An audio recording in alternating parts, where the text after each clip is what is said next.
Ang nakakarungkot lang po, pag iba na po ang nagdi-distribute. Gusto nilang ipahalata na ang pera na yon ay galing sa kanilang bulsa.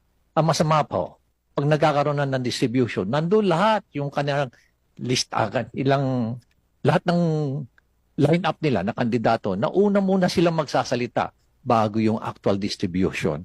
Meron pa nga nangyayari dyan na yung akap na distribute, muntik pa akong ibigay sa media. Meron pa akong isang mayor ho na nagbigay ho sa akin ng listahan. Pati ho mga teachers nabigyan din ho. Pati mga administrators nabigyan din ho. Habang tayo ay namomroblema sa issue ng sino ang kalipikado, yung isa pa ay yung makatotohanang implementasyon sa LGU. Kaya tawagin natin si Mayor Benji Magalong na alam ko marami nang sinabi tungkol dyan eh. At nais natin marinig from the ground. Ano ba talaga ang nangyayari sa AKAP at bakit ayaw ninyo ang mga pangyayaring iyan? Maraming salamat, Madam Chair. Thank you for giving us this opportunity to convey to you what's really happening on the ground.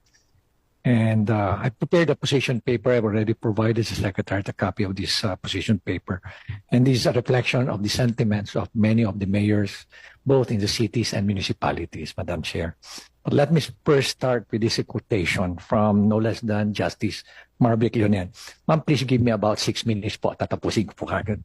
Please go ahead. Sabi ho ni Justice Leonen, the power to spend is an executive constitutional discretion, not a legislative one. In the local government, we laud the national government's effort and appreciate its intention to provide financial assistance to low-income families and individuals. While AKAP seeks to accomplish that, it is mired with irregularities which defeat its purpose. And I'm here today to inform you of the pressing challenges and loopholes that hinder its effectiveness. First, the current AKAP practice is plagued with many irregularities.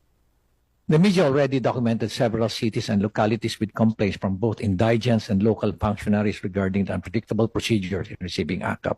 In one report, beneficiaries claim to have received a reduced amount of AKAP.